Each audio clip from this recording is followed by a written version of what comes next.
Which are design to produce specific protection against a given disease.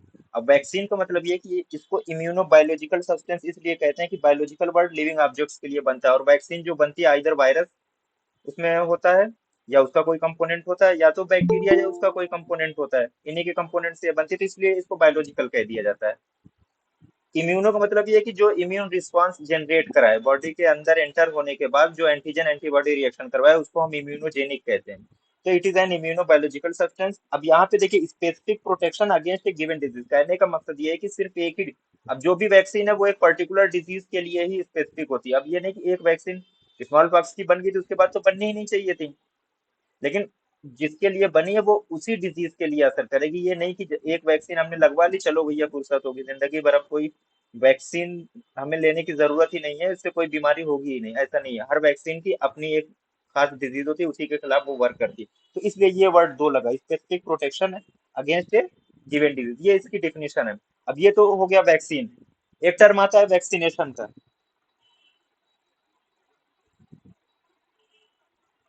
ये क्या होता है? What is vaccination?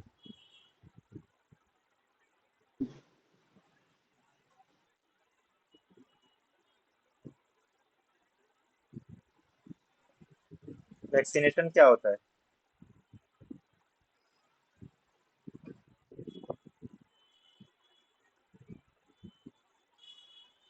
वैक्सीनेशन का मतलब ये होता है कि आपके पास वैक्सीन आई और सेंटर पे है, वहां पे अब पूरा वो लगा है कि हाँ आज वैक्सीनेशन ड्राइव होगा, मतलब आज लोगों को वैक्सीन जो है वो आइदर ओरली दी जाएगी या इंजेक्ट कराई जाएगी। तो जब एडमिनिस्ट्रेशन वाला जो प्रोसेस होता है वैक्सीन का, वो प्रोसेस जब होता है तो उसको हम कहते हैं vaccination.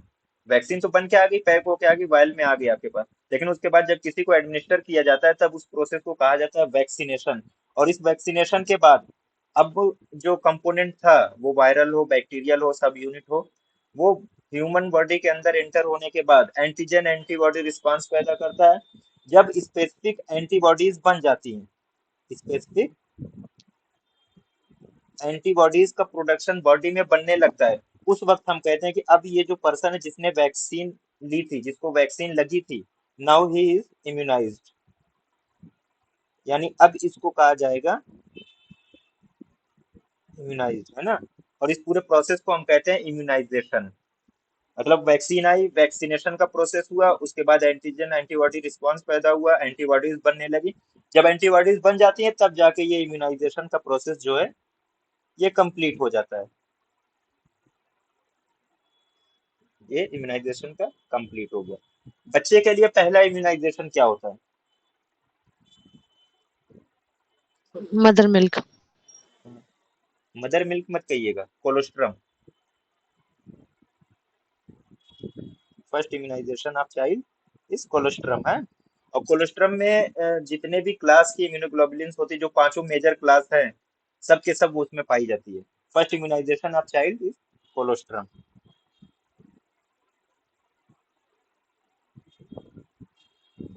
IgA, IgG, IgM, IgE, IgD, ये पांचों क्लास जो मेजर इम्यूनोग्लोबुलिन्स के पांचों जो है कोलोस्ट्रम में पाए जाते हैं। ठीक है, ये फर्स्ट इम्यूनाइजेशन है किसका? चाइल्ड का। अब वन बाय वन कुछ वन लाइनर टाइप के हैं, उनको देखते हैं। पहले भी इसी तरीके से बताया मैंने। पहली वैक्सीन जो डेवलप हुई थी, फर्स्ट वैक्सीन, अभी हमने पढ़ा था, first vaccine developed was small pox, small pox. है ना। ईयर बताइए।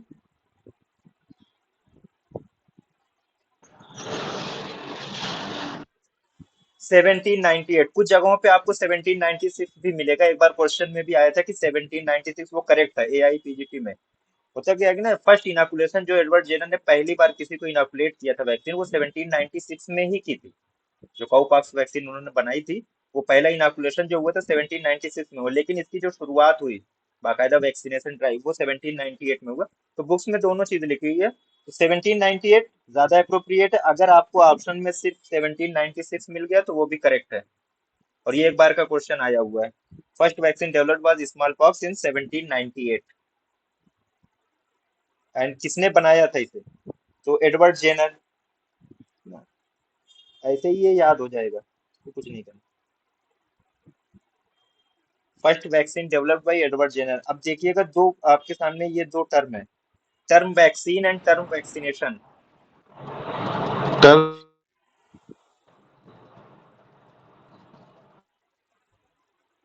है ना। तो अब यहाँ पे थोड़ा सा अपोजिट वाली बात आ जाती है। जो टर्म वैक्सीन है ये लुइस पास्चर ने दिया था, और टर्म वैक्सीनेशन जो है वो एडवर्ड जेनर ने दिया था।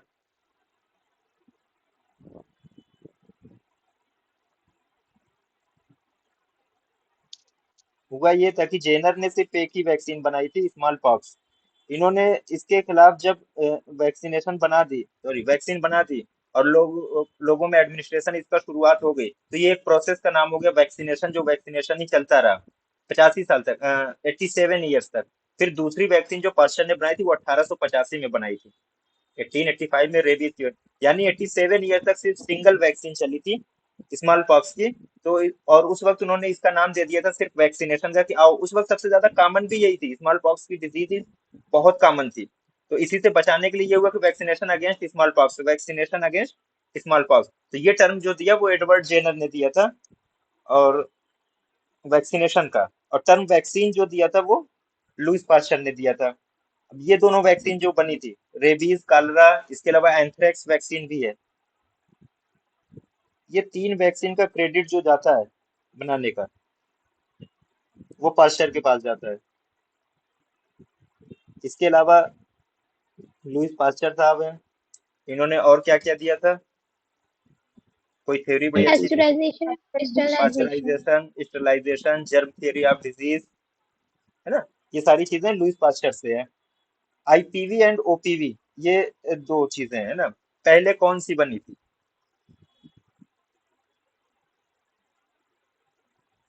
IPv and OPV IPv. Vaccine. पहले आईपीवी बनी थी, फर्स्ट एंड फॉरमोस्ट, सबसे पहले आईपीवी बनी थी, उसके बाद ओपीवी बनी थी। ओपीवी में भी फर्दर जो है वो ये कि मोनोवैलेंट एंड ट्राईवैलेंट बनी थी। तो आईपीवी जो बनाने वाले थे दो लोग थे, सैक एंड सेबिन।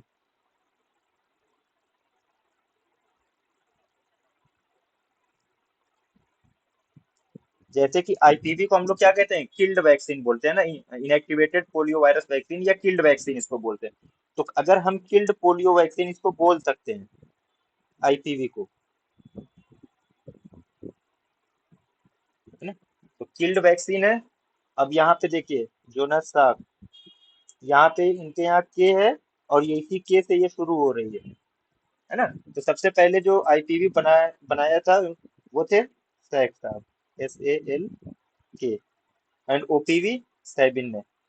अच्छा, एक चीज में कंफ्यूजन तो नहीं होगी ना, कि कौन सी किस रूट से एडमिनिस्टर की जाती है। ओपीवी का रूट ऑफ एडमिनिस्ट्रेशन क्या है, ओरल। एंड आईपीवी का IM है ना, इंट्रामस्कुलर। इंट्रामस्कुलर है। अब मैं इसको इसलिए बता रहा हूँ कि हमारे सीनियर थे वाइवा में, उन्होंने आईपीवी के बारे में कह दिया, सर इसको पिला भी सकते हैं, लगा भी सकते हैं, और सप्लीमेंट्री मिल गई थी उन्हें। तो एटलीस्ट ये किल्ड वैक्सीन है, इंट्रामस्कुलर इसको देते हैं। मोस्ट कॉमनली यूज, अभी इम्यूनाइजेशन शेड्यूल है, अगर आपका, अगर हमें थोड़ा बहुत भी इम्यूनाइजेशन शेड्यूल का आइडिया होगा, तो उसमें ज्यादातर वैक्सीन आप देखेंगे कि वो वायरल है ना, वायरल वैक्सीन है या सब यूनिट वैक्सीन है। और बैक्टीरियल वैक्सीन एक ही है जो सबसे ज्यादा यूज होती है इम्यूनाइजेशन शेड्यूल में। एंड ओपीवी के बाद सेकंड नंबर पे पूरे इंडिया में उसका कवरेज होता है, सबसे ज्यादा लगती है ओपीवी के बाद वो vaccine, that is BCG. BCG की जो वैक्सीन है, it is the most commonly use live bacterial vaccine in immunisation schedule. ये बैक्टीरियल वैक्सीन है, लाइव वैक्सीन है।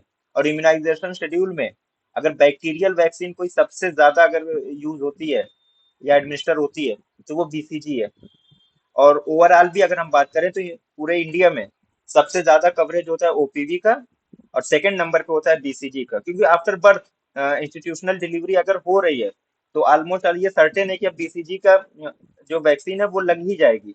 बहुत कम रेयर केसेस में ऐसा होता है कि बीसीजी वैक्सीनेशन नहीं हो पाता है, वरना सून आफ्टर बर्थ वैक्सीनेट करा दिया जाता है। तो अब ज्यादातर जगहों पे ये होगा कि इंस्टीट्यूशनल डिलीवरी ज्यादा कॉमन हो गई है ना। तो इसलिए इसका कवरेज बहुत ज्यादा बढ़ गया है, और ओपीवी के बाद ये सेकंड नंबर पे आती है ओवरऑल कवरेज में। अब आइए टाइप्स ऑफ वैक्सीन, कितने टाइप की वैक्सीन होती है, किसी को कोई आइडिया है। थोड़ा एस्टिमेट वैसे। दो टाइप की नहीं होती, पहली चीज, टाइप्स ऑफ वैक्सीन में अगर कोई पूछे कितने टाइप के होते हैं, 2 टाइप की बिल्कुल नहीं होती, 4 टाइप की होती है। कॉमनली जो है ये 4 टाइप की होती है। एक तो होती है लाइव एटेन्यूएटेड वैक्सीन, सेकंड होती है किल्ड वैक्सीन या इनएक्टिवेटेड जिसको हम कहते हैं, थर्ड है सब यूनिट वैक्सीन, और चौथी जो है वो कम्बिनेशन वैक्सीन, जिसमें मोर देन वन कंपोनेंट होते हैं वैक्सीन के। तो इसको देखते हैं, 4 टाइप की ये वैक्सीन होती है ना, ये 4 हैं, live vaccine, killed vaccine, sub unit and combination vaccine. 4 type की वैक्सीन होती है। लाइव वैक्सीन का मतलब क्या, they are prepared from micro organisms, ऐसे माइक्रो ऑर्गेनिज्म से वो बनाई जाती है जिनको ना या तो टिश्यू कल्चर किया जाए या चिक एम्ब्रियो के जरिए रिपीटेड सब कल्चर कराया जाता है इनका, ताकि इनका जो वायरुलेंस है माइक्रो ऑर्गेनिज्म का वो कम किया जा सके, वायरुलेंस कम हो जाए। वायरुलेंस यानी जो डिजीज का काज करने की एबिलिटी है उसको कम कर दिया जाता है बार बार उसका सब कल्चर करा के। और सब कल्चर होगा कहाँ पे, किसी के घर पे तो होगा नहीं, लेबोरेटरी में होता है। सब कल्चर जो होता है वो लेबोरेटरी में होता है, बार बार उसको सब कल्चर करा के उनकी तादाद तो बढ़वा ली जाती है, उनकी तादाद बहुत ज्यादा कर ली जाती है, लेकिन उनका जो वायरुलेंस है, जो डिजीज काज करने की उनका कैपेबिलिटी है, उसको कम कर दिया जाता है, बहुत ज्यादा कम करा दिया जाता है। इसी को कहा जाता है एटीन्यूएशन। ये जो वर्ड होता है इसको हम कहते हैं एटीन्यूएशन। जैसे इसकी डिफिनेशन है, live vaccine are prepared from repeated passage of organisms in tissue culture or chick embryos. यहाँ पे बन रही है कहाँ पे, लेबोरेटरी में। अब यहाँ पे एक वर्ड हमेशा यूज होता है,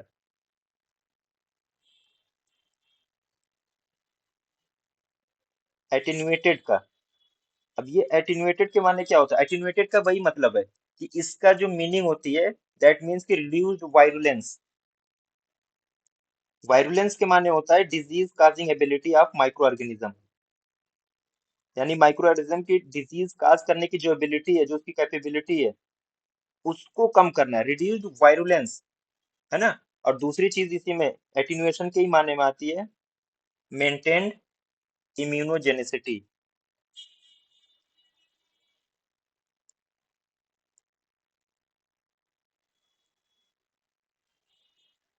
इम्यूनोजेनिसिटी की मीनिंग क्या होती है, दैट मीन्स कि आफ्टर इंजेक्शन या आफ्टर ओरल एडमिनिस्ट्रेशन जो इसका कंपोनेंट है, जो लाइव वैक्सीन का जो कंपोनेंट है, चाहे वो वायरल हो या बैक्टीरियल हो, आफ्टर इंजेक्शन या ओरल एडमिनिस्ट्रेशन, या आप आईएम दे रहे हैं, जैसे भी किसी भी रूट से दे रहे हैं, ह्यूमन बॉडी के अंदर एंट्री लेने के बाद इसकी जो इम्यून रिस्पॉन्स जनरेट करने की कैपेबिलिटी है वो मेंटेन रहे।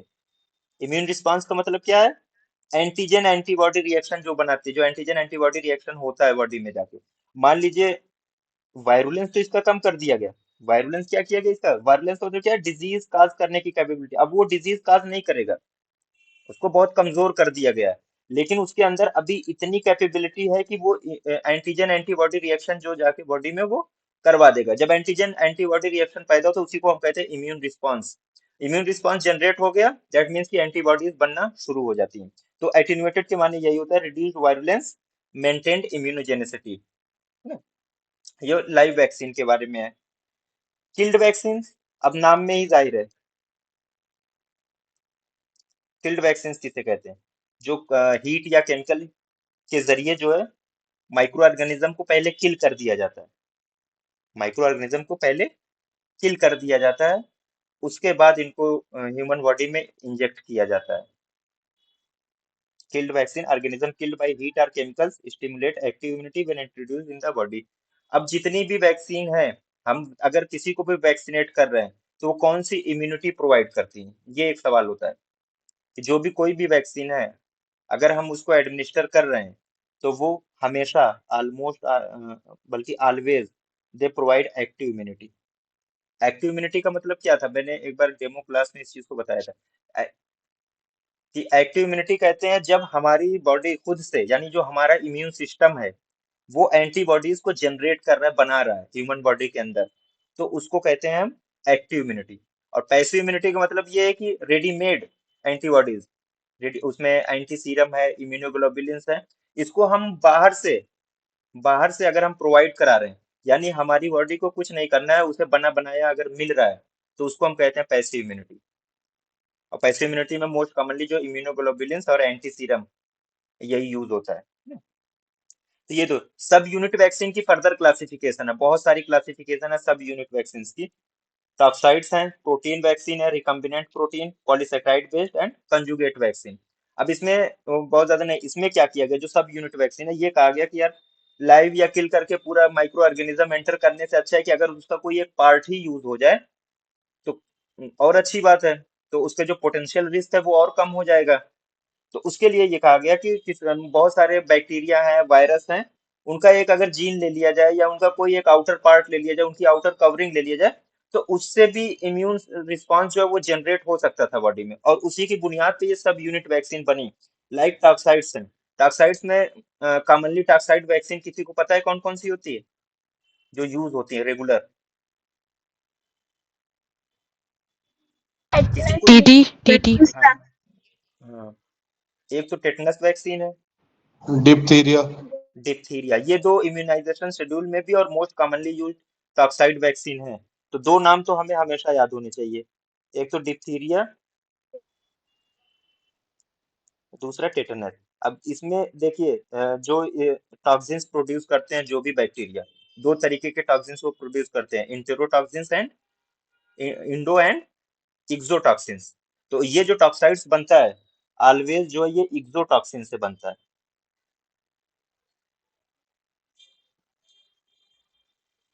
ये हमेशा जो है एक्सोटॉक्सिन से बनता है। टॉक्साइड वैक्सीन जो बनती है एक्सोटॉक्सिन से बनती है। इनको प्योरीफाई किया जाता है, फिर इनको वैक्सीन बनाया जाता है।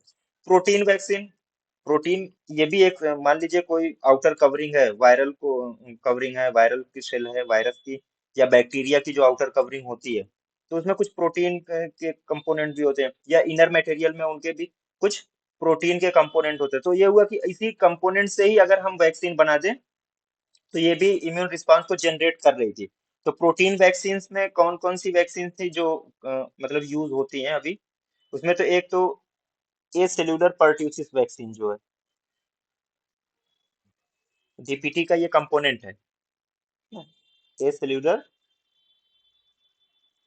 Pertussis vaccine. ठीक। ये प्रोटीन कंपोनेंट से बनती है, प्रोटीन वैक्सीन है। इसके अलावा एंथ्रेक्स की वैक्सीन जो थी वो भी प्रोटीन वैक्सीन थी। और भी कई हैं, लेकिन ये थोड़ा सा कॉमन है। इसके अलावा इनएक्टिवेटेड इन्फ्लुएंजा सब यूनिट वैक्सीन भी जो बनाई जाती है वो भी प्रोटीन वैक्सीन होती है। दूसरा आया रिकम्बिनेंट प्रोटीन। रिकम्बिनेंट में अब देखिए यहाँ पे जेनेटिक इंजीनियरिंग की गई थी, कैसे की गई? रिकम्बिनेंट की सबसे अच्छी जो मिसाल है, सबसे अच्छी जो एग्जाम्पल हम लोग देते हैं रिकम्बिनेंट वैक्सीन का, हेपेटाइटिस बी वैक्सीन का हम देते हैं। ये एक रिकम्बिनेंट प्रोटीन वैक्सीन है। इसमें क्या हुआ था कि जो हेपेटाइटिस बी वायरस है, हेपेटाइटिस बी वायरस है, उसका जो एपिडेमियोलॉजिकल मार्कर है वो क्या है?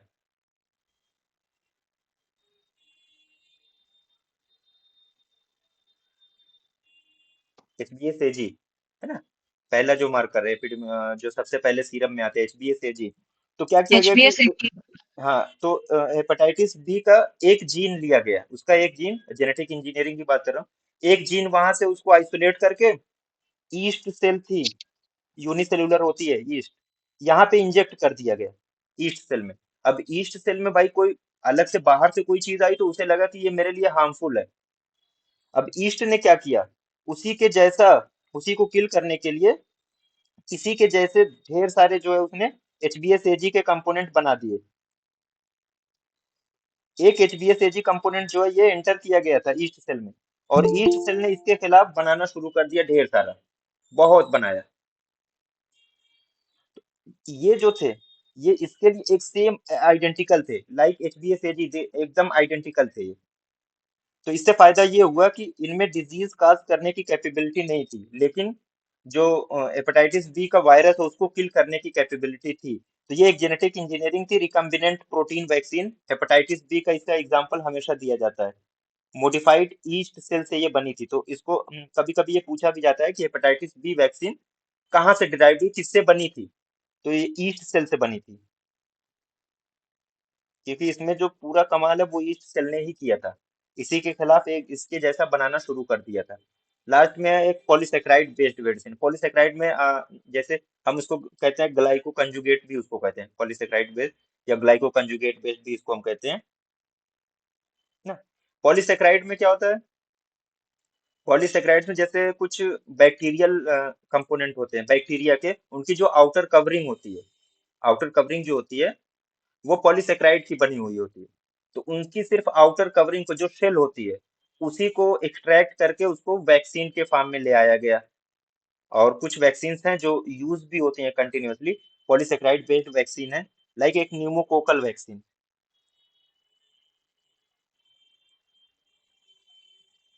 न्यूमोकोकल वैक्सीन ये पॉलीसेकेराइड बेस्ड वैक्सीन है। इसके अलावा मेनिंगोकोकल वैक्सीन, मेनिंगोकोकल वैक्सीन ये भी पॉलीसेकेराइड बेस्ड वैक्सीन है। हीमोप्लस इन्फ्लुएंजा टाइप बी जो हिप वैक्सीन है, ये भी पॉलीसेकेराइड बेस्ड वैक्सीन है। हीमोप्लस इन्फ्लुएंजा टाइप बी वैक्सीन ना। अब एक है कंजुगेट वैक्सीन। कंजुगेट में ये होता है कि ना बहुत सारे कंपोनेंट होते हैं कि जैसे कहते हैं हम लोग जो माइनर एंटीजेनिक कंपोनेंट होते हैं, किसी भी मेजर एंटीजेनिक कंपोनेंट होते हैं और माइनर एंटीजेनिक कंपोनेंट होते हैं किसी भी माइक्रो ऑर्गेनिज्म के। तो वहां से उसके किसी एंटीजेनिक कंपोनेंट को जब आइसोलेट करके फिर एक वैक्सीन का फॉर्म दिया जाता है, तो वो कंजुगेट के फॉर्म में आती है। सब यूनिट वैक्सीन की भी एक सब टाइप ही है। तो इसमें भी अब देखिएगा, इसमें वो कंफ्यूजन की बात नहीं, पॉलीसेकेराइड बेस्ड न्यूमोकोकल बनती है और ग्लाइको कंजुगेट भी न्यूमोकोकल बनती है। न्यूमोकोकल दोनों तरीके की आती है, कंजुगेट वैक्सीन में भी आती है और पॉलीसेकेराइड बेस्ड वैक्सीन भी आती है न्यूमोकोकल। इसके अलावा हीमोफ्लस इन्फ्लुएंजा बी, ये भी दोनों तरीके की आती है, कंजुगेट और पॉलीसेकेराइड बेस्ड वैक्सीन आती है। तो ये तो सब यूनिट वैक्सीन थी। अब कॉम्बिनेशन में कौन सी वैक्सीन आती है? कॉम्बिनेशन में मतलब यहाँ आपके सामने जितने भी, अब लाइव वैक्सीन में क्या क्या आती हैं, बहुत सारी वैक्सीन है। येलो फीवर है, बीसीजी है, measles, rubella and so on, बहुत सारी वैक्सीन है ना।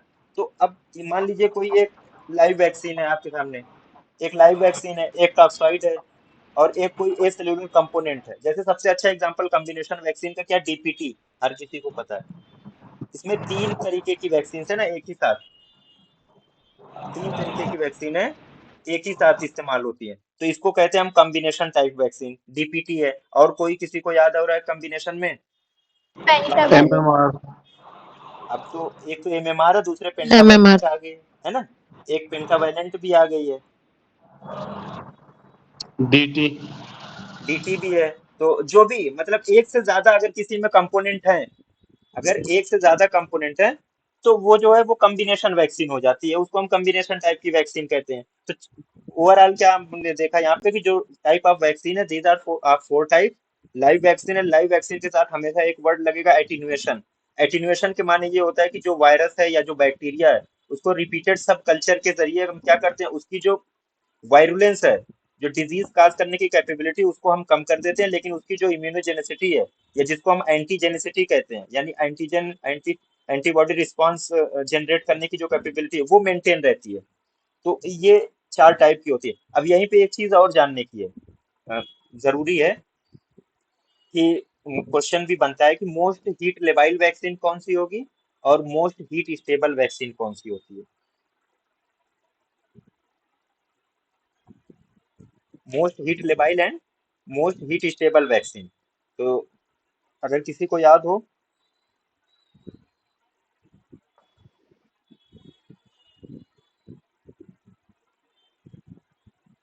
नहीं याद है, चलिए ठीक। अब देखिए, किल्ड वहाँ vaccine most heat BCG, stable क्योंकि पहले ही मर चुके हैं वो तो। अभी हम बता रहे हैं इसको, देखिए इसमें ऐसा नहीं है कि वो मर गए हैं तो उसका मसला नहीं है। इसमें होता है कि ना, टेम्परेचर पे कौन ज्यादा, मतलब अगर एक्सपोजर हो रहा है टेम्परेचर, हीट लेवल का मतलब क्या है कि एक्सपोजर टू टेम्परेचर या एक्सटर्नल एनवायरनमेंट कौन पहले खराब हो जाएगी ना, ये हीट लेवल। हीट स्टेबल का मतलब ये है कि रूम टेम्परेचर पे कौन कितने दिन तक रह सकती है ज्यादा से ज्यादा, वो हो जाती है हीट स्टेबल वैक्सीन। इसी को हम थर्मोलेबाइल या थर्मोस्टेबल भी कहते हैं। अब मैं नाम लिख रहा हूँ, येलो फीवर वैक्सीन है, ओपीवी, मीजल्स, इसके बाद आती है हेपेटाइटिस बी, इसके बाद टी सीरीज की जितनी वैक्सीन आपको याद आए, सिर्फ टेटनस को छोड़ दीजिएगा। डीपीटी, डीटी, यहाँ पे देखिएगा बीसीजी लिख रहा हूँ, इसको ध्यान में देने की चीज है। और इसके बाद टेटनस टॉक्साइड, ये एक जनरल जो इम्यूनाइजेशन शेड्यूल में हमारे कॉमनली यूज्ड वैक्सीन है उसी के बारे में हम बात कर रहे हैं। होने को तो कम से कम 25-30 किस्म की वैक्सीन है, लेकिन कॉमनली इम्यूनाइजेशन शेड्यूल में यही सारी वैक्सीन है जो यूज होती हैं। अब इसमें देखिए, येलो फीवर जो है, this is the most heat labile vaccine. सबसे ज्यादा हीट लेबाइल वैक्सीन जो है वो येलो फीवर वैक्सीन है। उसके बाद नंबर आता है ओपीवी का, फिर measles, hepatitis B, DPT, DT, BCG. देखिए यहाँ पे बीसीजी एकदम लास्ट में, सेकंड लास्ट। और लास्ट में है क्या, टेटनस टॉक्साइड। पहले तो लिख लीजिए, मोस्ट हीट स्टेबल वैक्सीन जो होती है वो टेटनस टॉक्साइड है। रूम टेम्परेचर पे भी ये कई महीने कई साल तक रह सकती है इसमें। अब कहानी कहाँ बनती है, कभी कभी हो सकता है कि एग्जामिनर थोड़ा सा अंदर चला जाए। तो जो ये बीसीजी वैक्सीन है, ये फ्रीज ड्राइड होती है। अभी जो है आपके सामने जो रखी हुई है ये फ्रीज ड्राइड है, तो स्टेबल है। फ्रीज ड्राइड है तो अभी ये स्टेबल है। ज- जैसे ही हम इसको रिकॉन्स्टिट्यूट करते हैं, मतलब डाइल्यूट करते हैं, जब हमने इसको डाइल्यूट कर दिया, डाइल्यूट किससे करते हैं, नॉर्मल सेलाइन से, है ना। हमने इसको डाइल्यूट कर दिया। अब ये कहा जाता है कि ज्यादा से ज्यादा मैक्सिमम आप डाइल्यूट करने के बाद बीसीजी को 4 घंटे तक में इस्तेमाल कर सकते हैं, मैक्सिमम। एक बार बीसीजी डाइल्यूट हो गई, नॉर्मल सेलाइन से हमने उसको रिकॉन्स्टिट्यूट कर दिया, अभी वो फ्रीज ड्राइड थी, अब वो लिक्विड फॉर्म में आ गई, तो मैक्सिमम जो है हम उसको विद इन 4 आवर्स हमें उसको यूज करना होता है बीसीजी को। तो जैसे ही डाइल्यूटेड बीसीजी हो गई, diluted BCG, now this is the most heat labile vaccine. अब ये जो है सबसे ज्यादा हीट लेबाइल वैक्सीन हो जाएगी। अदरवाइज येलो फीवर पहले नंबर पे है, ओपीवी दूसरे पे, मीजल्स तीसरे पे है। ठीक है, क्लियर हो गया। सर इसको ऑर्डर वाइज ही याद करना होगा। नहीं नहीं, बीच में तो वही मैं कहता हूँ, कभी नहीं, बीच वाली चीजें तो ऐसे ही है कि इनका कोई मकसद ही नहीं है, कोई नहीं पूछता, ये चीज तो कोई नहीं। अब आर्डर वाइज अगर आपको शुरू के ये 3-4 आर्डर याद हैं, तो यहीं से क्वेश्चन बनता है। येलो फीवर सबसे पहले है, फिर ओपीवी दूसरे नंबर पे, तीसरे नंबर पे मीजल्स। अब इसमें एक खास बात देखिए, तीनों के तीनों क्या है, लाइव वैक्सीन है, ऐसी है, लाइव वैक्सीन है। येलो फीवर, ओपीवी, मीजल्स, तीनों के तीनों लाइव वैक्सीन है। येलो फीवर सबसे ज्यादा जो है हीट लेबाइल होता है। येलो फीवर को नॉर्मल कंडीशन में भी हम जो फ्रीजर कंपोनेंट में रखते हैं, -32 +5 डिग्री सेंटीग्रेड पे इसको हम रखते हैं, येलो फीवर को। -32 +5 डिग्री सेंटीग्रेड पे इसको स्टोर करके रखा जाता है, रूटीन यूज करने के लिए भी। तो इसलिए मोस्ट हीट लेबाइल वैक्सीन यही है, येलो फीवर है, ओपीवी या मीजल्स है। कभी कभी ऑप्शन में हो सकता है येलो फीवर को ना दे, ओपीवी से शुरू कर दो, OPV, measles, hepatitis B, BCG. तो बीसीजी में सिर्फ आपको ये ध्यान रखना है कि अगर प्लेन बीसीजी लिखा हुआ है तो दैट मीन्स कि फ्रीज ड्राइड बीसीजी की बात हो रही है। लेकिन अगर उसको इलाबोरेट करके देगा, डाइल्यूटेड बीसीजी या रिकॉन्स्टिट्यूटेड बीसीजी, देन अब ये जो है ये सबसे ज्यादा जो है हीट लेबाइल हो जाएगी। अदरवाइज ये समझ लीजिए सेकंड नंबर पे है लास्ट में, हीट स्टेबल वैक्सीन पे। और टेटनस टॉक्साइड जो मोस्ट हीट स्टेबल वैक्सीन होती है। ठीक, अब आगे बढ़ते हैं। देखिए वैक्सीन हो गई, वैक्सीन के कुछ ये जिसको हम कहते हैं कि स्ट्रेन। स्ट्रेन किसको कहते हैं, स्ट्रेन के हर अलग अलग फील्ड में अलग अलग मीनिंग है। कॉन्स्टिपेशन वाला बहुत ज्यादा टाइम लगा था, उसको भी हम कहते हैं स्ट्रेन, स्ट्रेनिंग, है ना। और अगर एक्सरसाइज कोई कर रहा है किसी मसल पे बहुत ज्यादा, अगर वो लोड दे रहा है तो उसको भी हम कहते हैं स्ट्रेनिंग। और यहाँ पे जो स्ट्रेन यूज होता है, इसके मतलब ये कि जो कैटेगरी होती है, सब कैटेगरी जिसको हम कहते हैं, या यूं कह लीजिए कि एक ही अभी जो रिसेंटली जो वैक्सीनेशन ड्राइव हुआ है सबसे मास लेवल पे, वो कोविड का हुआ था, कोविड-19 का वैक्सीनेशन। अब हो सकता है आप में से बहुत सारे लोगों को वैक्सीन लगी होगी, तो उसमें से किसी ने कोवैक्सीन ली होगी, या किसी ने कोविशील्ड ली होगी, या कुछ लोग ऐसे भी होंगे जिन्होंने फाइजर या स्पुतनिक भी लिया होगा प्राइवेट में जाके। तो ये जो वैक्सीन किसके लिए थी, सबके सब किसके लिए हैं, कोविड के लिए थी। लेकिन अलग अलग ब्रांड है, और उन्हीं अलग अलग ब्रांड को ही हम कहते हैं स्ट्रेन।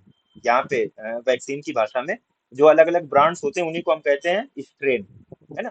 अब एक ही वैक्सीन के बहुत सारी कंपनीज उसको बना रही है अलग अलग तरीके से, तो उसको हम स्ट्रेन का नाम दे देते हैं कि ये स्ट्रेन है इस वैक्सीन का। तो डेनिस 1331 WHO रिकमेंडेड स्ट्रेन है ये। किस डिजीज का है ये, किस वैक्सीन का,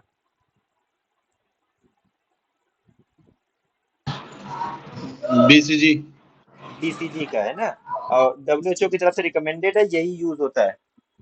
डेनिस 1331 स्ट्रेन बीसीजी के लिए है।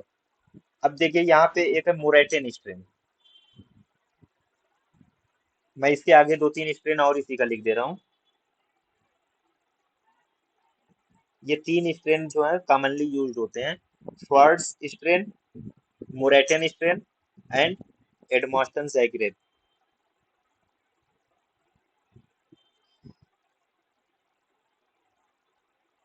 ये 3 स्ट्रेन है, एक ही वैक्सीन के हैं। मोरेटन स्ट्रेन, श्वार्ट्ज स्ट्रेन, एडमॉस्टन ज़ैग्रेब, ये तीनों के तीनों जो है ये मीजल्स के हैं। किसके हैं? मीजल्स के। अब यहाँ पे क्वेश्चन ये बनता है कि मीजल्स का मोस्ट कॉमनली यूज स्ट्रेन कौन सा होगा, जो सबसे कॉमनली यूज किया जाता है। एडमॉस्टन ज़ैग्रेब है ना, एडमॉस्टन ज़ैग्रेब जो है most commonly use strain of measles vaccine. होते तीनों है, मोरेटन है, श्वार्ट्ज है, एडमॉस्टन ज़ैग्रेब, तीनों, लेकिन मोस्ट कॉमनली यूज जो इम्यूनाइजेशन शेड्यूल में जो हमें वैक्सीन मिलती है वो एडमॉस्टन ज़ैग्रेब स्ट्रेन होता है। जेरिलिन स्ट्रेन, जेरिलिन, ये मम्स वैक्सीन के लिए है।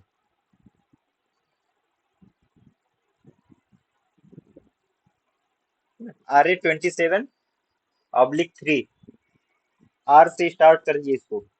आर से इम्यूनाइजेशन शेड्यूल में कौन सी वैक्सीन आती है? रेबीज। रेबीज नहीं, रेबीज को अभी बहुत पीछे रखिए, वो लाइव वैक्सीन है।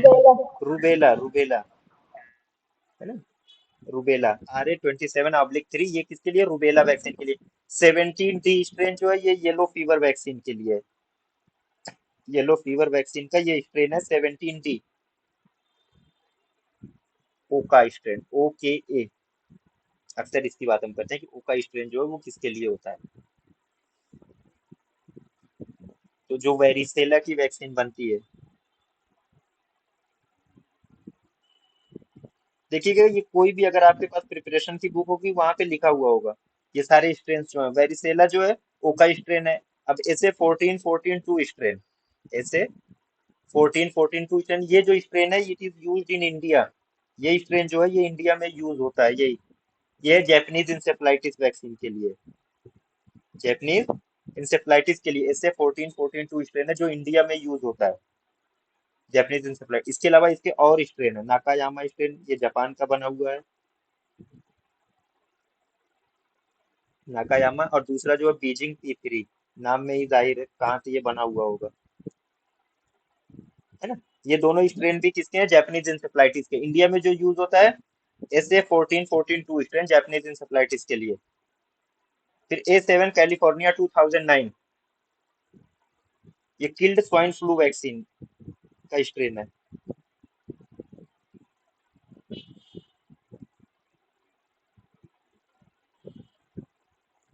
किल्ड स्वाइन फ्लू वैक्सीन का स्ट्रेन है A7 कैलिफोर्निया 2009। SPF66, अब यहाँ पे आप देखिएगा, मैं एक थोड़ा सा क्लू देता हूँ छोटा सा। PF जो है, PF कौन सा है? ये मलेरिया का कंपोनेंट इसमें आएगा, मलेरिया का जो अलग अलग अच्छे से थे ना। फैल्सीफेरम, हाँ। तो क्योंकि सबसे कॉमनली यूज मलेरिया जो कॉमनली यूज करूँ, कॉमनली अकरिंग जो मलेरिया होती है वो फैल्सीफेरम से ही होती है मोस्टली। तो SPF66 स्ट्रेन जो है ये मलेरिया वैक्सीन के लिए है,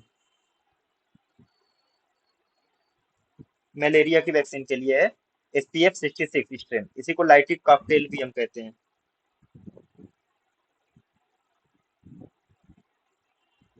लाइटिक कॉकटेल।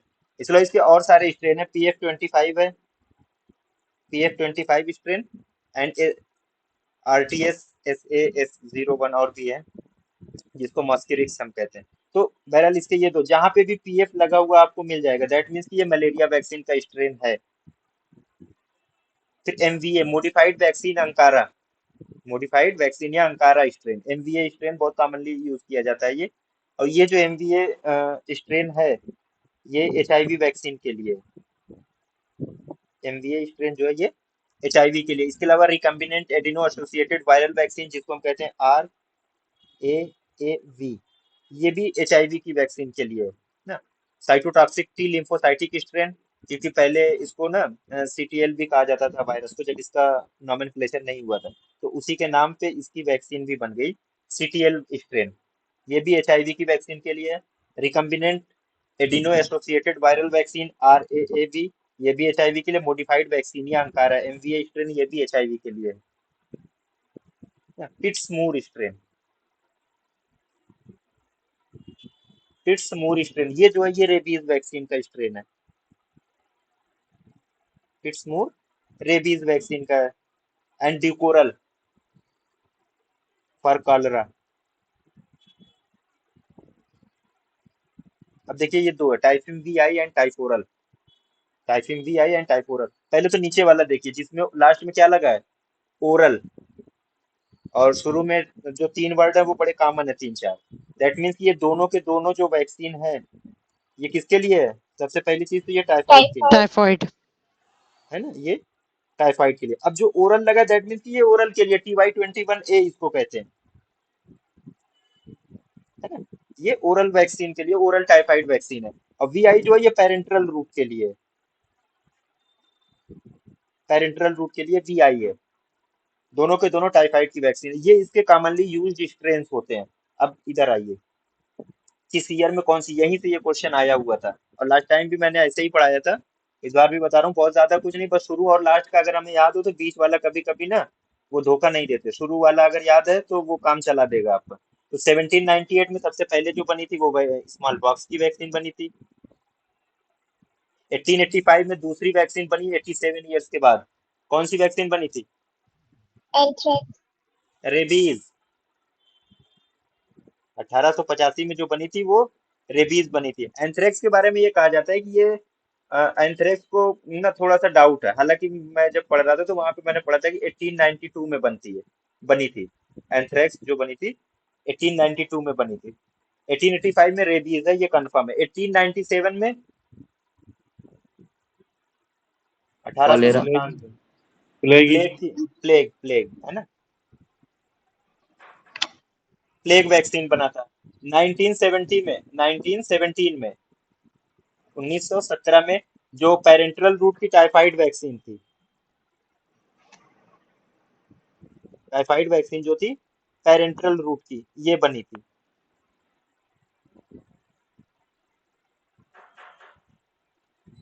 इसके बाद 1927 में, 1927 में, इसको याद रखिएगा, BCG के लिए। इसके लिए BCG के लिए 1927 हमें याद रखना है। BCG वैक्सीन यहाँ से शुरू हुई थी। इसके बारे में एक कहानी है, अभी बताता हूँ, 1 मिनट के लिए सिर्फ फोन दे दीजिए। हाय यार,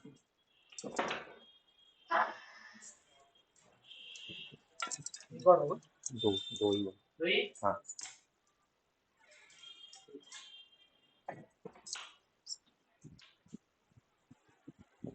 ठीक है। 1921 में देखिए, BCG जो वैक्सीन थी सबसे पहले बन गई थी 1921 में, 1921 में। तो कहीं कहीं अगर कभी कोई पूछ लेना तो कंफ्यूजन की बात नहीं। 1921 में जो BCG बनी थी उसको तब ओरल रूट से दिया जाता था। कौन से रूट से? ओरल रूट से हम देते थे 1921 में जो BCG बनी थी। लेकिन पहली बार जो इसका रूट ऑफ एडमिनिस्ट्रेशन अब क्या है BCG का?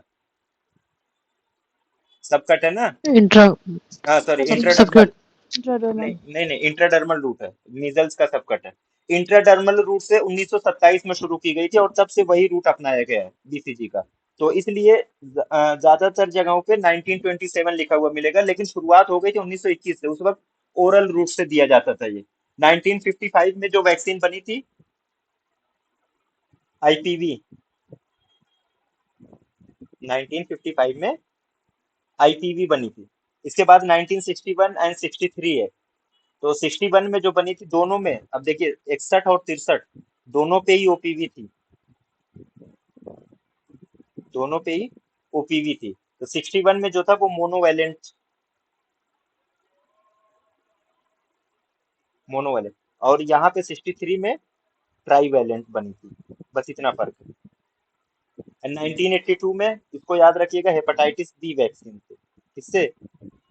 हेपेटाइटिस बी वैक्सीन 1982 में बनी थी, हेपेटाइटिस बी वैक्सीन। 1990 में oral typhoid vaccine, oral typhoid vaccine 1990 में। एंड 2006 में एक वैक्सीन है, इसको बताना थोड़ा सा जरूरी है। 2006 में जो बनी थी, 2006 में, ये थी ओरल रोटा वायरस वैक्सीन।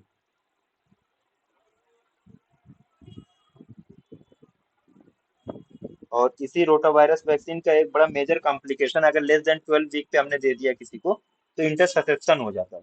बच्चों में अक्सर इंटरसेप्शन हो जाता है अगर 12 वीक से पहले ओरल रोटा वायरस वैक्सीन दे दी जाती है तो ओरल रोटा वायरस वैक्सीन जो बनी थी 2006 में बनी, 2020 ये तो याद ही हो गया होगा।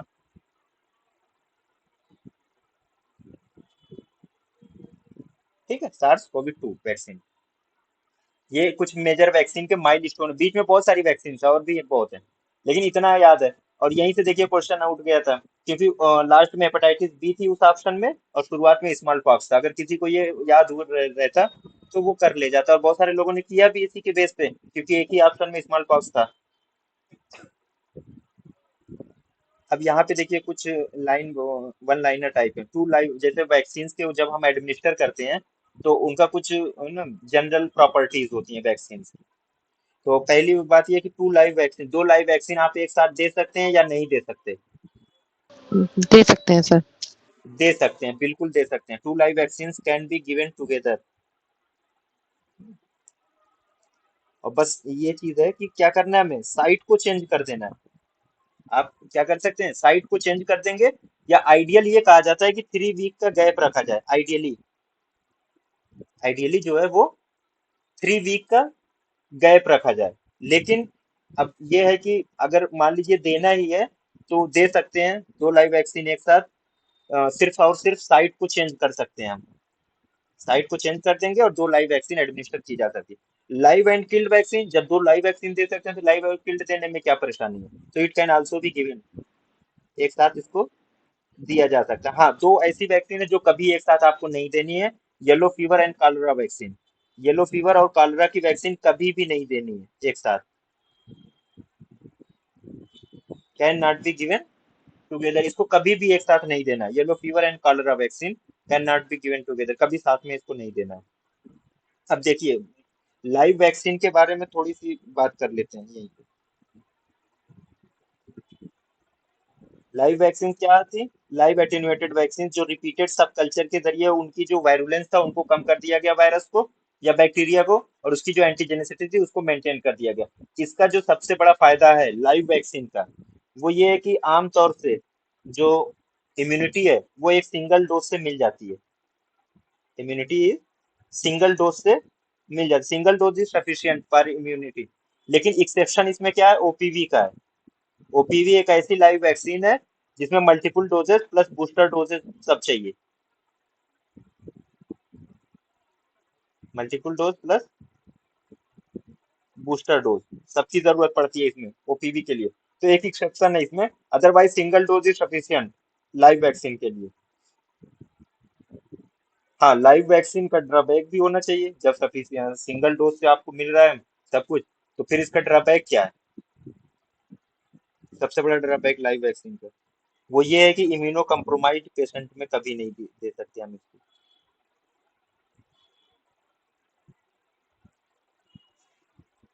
इम्यूनो कम्प्रोमाइज पर्सन में आप नहीं दे सकते।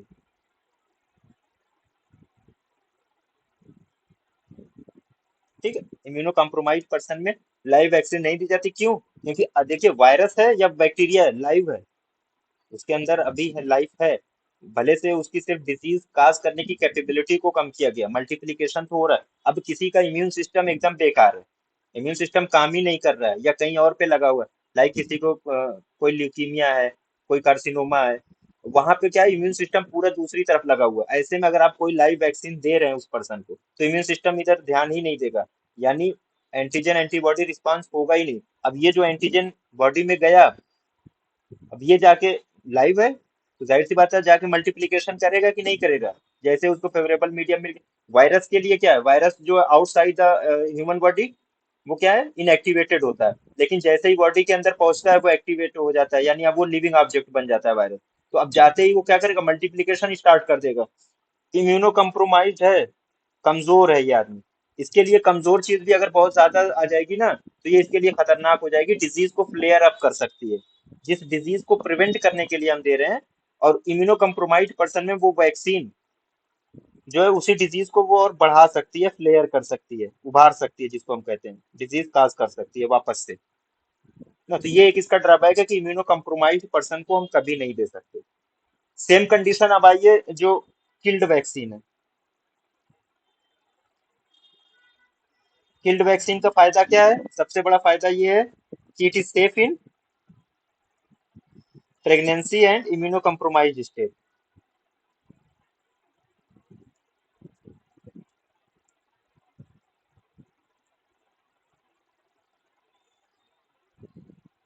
ठीक है, इम्यूनो कम्प्रोमाइज और प्रेगनेंसी में भी किल्ड वैक्सीन को दिया जा सकता है, एकदम सेफ है, इसका कोई as such adverse adverse side effect नहीं होता है किल्ड वैक्सीन का। हाँ, इसका जो ड्रॉबैक ये है कि इसमें आपको मल्टीपल डोजेस चाहिए, यानी इम्यूनिटी जो है वो सिंगल डोज से नहीं मिलती, बल्कि आपको क्या करना है, मल्टीपल डोजेस को एडमिनिस्टर करना है, साथ में बूस्टर डोज की भी जरूरत पड़ती है। किसकी जरूरत पड़ती है? बूस्टर डोज की भी जरूरत पड़ती है किल्ड वैक्सीन में। लेकिन वो इतना करने के बाद भी, मल्टीपल डोज और बूस्टर डोज देने के बाद भी, ये गारंटी नहीं है कि ये लाइफ लॉन्ग प्रोटेक्शन देगी या नहीं देगी। क्यों? लाइक कॉलरा वैक्सीन जो है ये किल्ड वैक्सीन होती है। कॉलरा वैक्सीन ये एक किल्ड वैक्सीन है, कॉलरा वैक्सीन। और इसका जो है पूरा जो इसका शेड्यूल है या जो कोर्स है कॉलरा वैक्सीनेशन का, इसके बावजूद भी ये सिर्फ और सिर्फ 50% प्रोटेक्शन ही ऑफर करती है, कॉलरा वैक्सीन। सेम कंडीशन आती है पर्ट्यूसिस की, डीपीटी के कंपोनेंट में। पर्ट्यूसिस है, 3 डोज देते हैं नॉर्मली, जो 6, 10, 14 वाली जो डोज है, सपोज दैट 3 डोजेज किसकी हम दे रहे हैं? पर्ट्यूसिस की।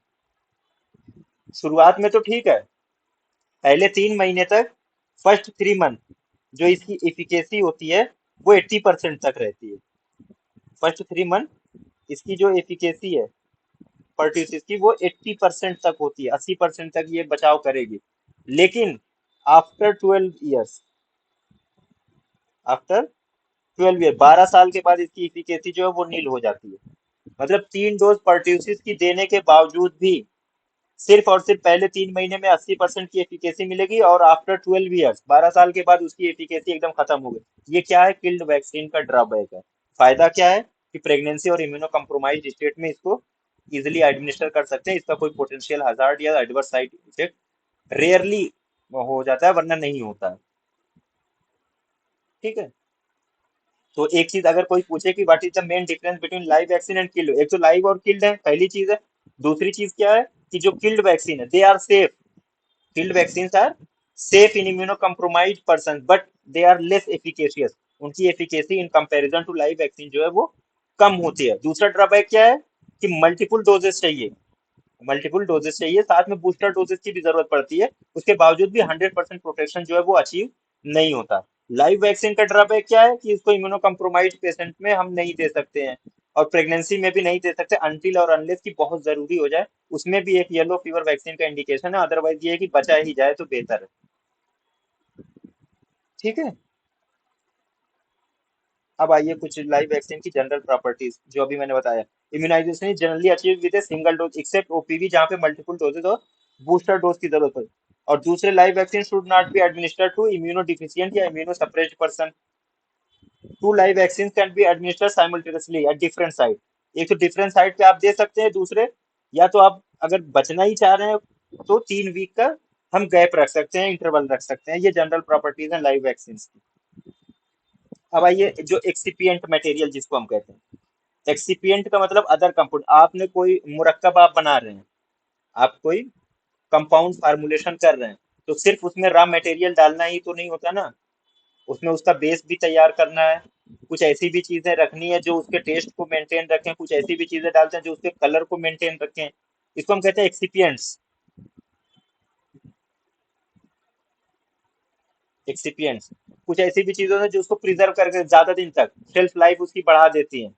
तो ये सारी चीजें जो मिलती है किसी कंपाउंड फार्मूलेशन में, उसको हम एक्सिपिएंट कहते हैं। तो वैक्सीन जब बनती है, पैक होती है, तो हर एक वैक्सीन में तो नहीं, लेकिन कुछ वैक्सीन में कुछ स्पेसिफिक चीजें जो है वो और ऐड ऑन की जाती है अलग अलग पर्पस के जरिए। तो वही चीजें हैं, उसमें से नंबर एक है एडजुवेंट।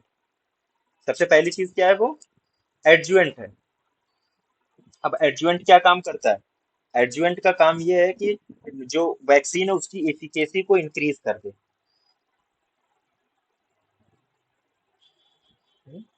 वैक्सीन की एफिकेसी को इंक्रीज कर देता। कैसे करेगा? बाई ड्यूरेशन भी कर सकता है। यानी अभी मैंने बताया ना कि पर्ट्यूसिस जो है 12 साल के बाद नील हो जाता है प्रोटेक्शन। हो सकता है एडजुवेंट मिलाने के बाद उसका प्रोटेक्शन 15 साल के लिए हो जाए, यानी बाई ड्यूरेशन उसने क्या किया, उसकी एफिकेसी को 3 साल और बढ़ा दिया। इसके अलावा बाई मैग्नीट्यूड जिसको हम कहते हैं, बाई मैग्नीट्यूड यानी कि इसकी एफिकेसी इतनी बढ़ गई कि अब 3 डोज की जगह 2 ही डोज में काम चल जाएगा। 2 ही डोज में काम चल जाता है। तो ये एडजुवेंट होते हैं जो ऐड करने के बाद वैक्सीन की एफिकेसी को जो है वो इंक्रीज कर देते हैं।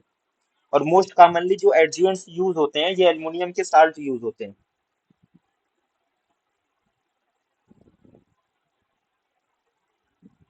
Aluminium salts, they are most commonly used है एडजुवेंट्स, है ना। अब ये कैसे करते हैं? बाई डिग्री या enhance the immune response by degree और ड्यूरेशन। मैग्नीट्यूड या डिग्री, यानी कि डोजेस कम लग जाए अगर हमने एडजुवेंट यूज कर दिया, या ड्यूरेशन बढ़ जाए।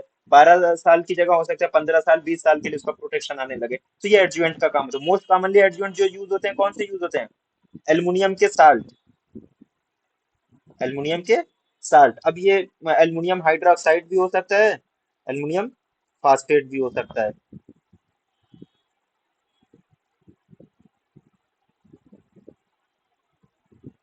एल्युमिनियम फास्फेट किस में यूज होता है, किस वैक्सीन में? डीपीटी। डीपीटी में एज एज एन एडजुवेंट इसको यूज किया जाता है। डीपीटी में एल्युमिनियम के साल्ट जो है डीपीटी वैक्सीन में यूज होते हैं। एक चीज adjuvant use in DPT is aluminium phosphate या एल्युमिनियम हाइड्रोक्साइड। अब इसके बाद दूसरा था एंटीबायोटिक्स। जब खास तौर से देखिए जो इनएक्टिवेटेड या किल्ड वैक्सीन बन रही होती हैं या वायरल वैक्सीन भी बन रही होती हैं, तो कभी कभी ये होता है कि इसमें मान के चलते हैं कि हो सकता है कंटामिनेशन हो जाए, कोई कंटामिनेशन हो सकता है, उससे बचाना होता है। कुछ वैक्सीन ऐसी होती है जिनमें कंटामिनेशन के चांसेस बहुत ज्यादा होते हैं। तो ऐसी कंडीशन में उनको कंटामिनेशन यानी सेकेंडरी बैक्टीरियल इन्फेक्शन से बचाने के लिए कुछ माइन्यूट क्वांटिटी में एंटीबायोटिक्स का यूज कर देते हैं। या इवन एक दो वैक्सीन ऐसी है जिसमें एज ए प्रिजर्वेटिव, है ना, एज ए प्रिजर्वेटिव भी एंटीबायोटिक्स को यूज किया जाता है ताकि वो उसकी एफिकेसी को, उसकी शेल्फ लाइफ को वो बढ़ा दें। तो एंटीबायोटिक्स जो यूज होती है कॉमनली, एक तो नियोमाइसिन सबसे कॉमनली यूज होती है एंटीबायोटिक जो है। नियोमाइसिन सबसे कॉमनली, इसके अलावा कैनामाइसिन भी यूज होती है। और ये जो नियोमाइसिन है किस वैक्सीन में यूज होती है एज एन एंटीबायोटिक? आईपीवी।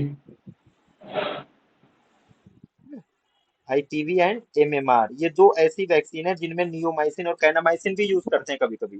तो इसमें वो कोई वो नहीं है। नियोमाइसिन यूज होती है लेस देन 25 माइक्रोग्राम,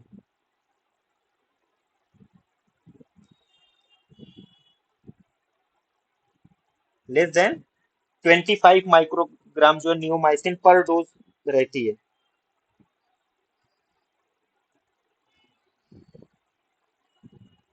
ठीक है, ये जो है एज एन एंटीबायोटिक आईपीवी और एमएमआर में यूज होती है।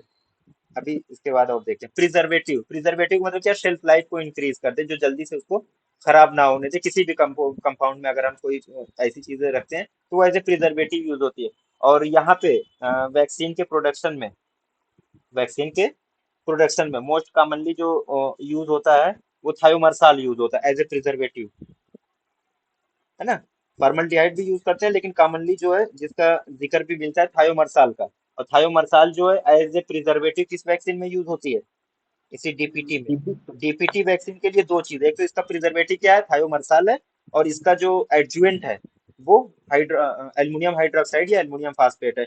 अब एंटीबायोटिक्स नियोमाइसिन जो है वो आईपीवी और एमएमआर में यूज होती है। अब एक लास्ट टर्म आता है स्टेबिलाईजर। स्टेबिलाईजर कोई भी कंपोनेंट है, उसका पीएच है, उसका पीएच है, तो हो सकता है ऊपर नीचे चला जाए। हमको एक फिक्स पीएच चाहिए, वैक्सीन का भी पीएच हमको कंटेंट चाहिए। और दूसरी चीज ये भी होती है कि जब जो फ्रीज ड्राइड वैक्सीन होती है तो कभी कभी ये होता है कि ना वो वायल जो है वो किसका होता है, ग्लास का होता है ज्यादातर। तो वायल की बाउंड्रीज पे वो चिपक जाते हैं, वायल की बाउंड्रीज पे चिपक जाते हैं, या उनका पीएच जो है वो रेगुलेट करना होता है, तो उसके लिए स्टेबलाइजर्स का यूज करते हैं इसमें। और कॉमनली यूज स्टेबलाइजर जो है अलग अलग वैक्सीन के लिए अलग है ना। मैग्नीशियम क्लोराइड, मैग्नीशियम क्लोराइड ये किस में यूज होता है एज ए स्टेबलाइजर, ओपीवी में, ओरल पोलियो वैक्सीन में as an stabiliser magnesium chloride को यूज करते हैं। इसके अलावा जो है sorbitol, sorbitol and gelatin and hydrolysed gelatin,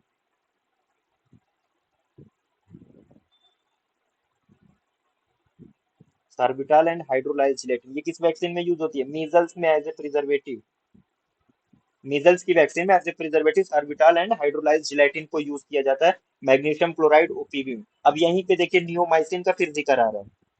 neomycin क्या है, एंटीबायोटिक है। एज एन एंटीबायोटिक ये किसमें यूज हो रही थी, आईपीवी और एमएमआर में। लेकिन एज ए स्टेबिलाईजर नियोमाइसिन को, सॉरी, नियोमाइसिन जो एज ए प्रिजर्वेटिव यूज हो रही है मीजल्स की ही वैक्सीन में।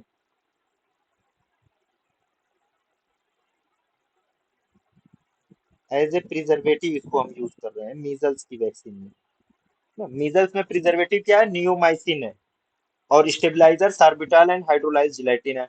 ओपीवी में स्टेबलाइजर क्या, मैग्नीशियम क्लोराइड है। प्रिजर्वेटिव थायोमर्साल जो है वो डीपीटी के लिए है।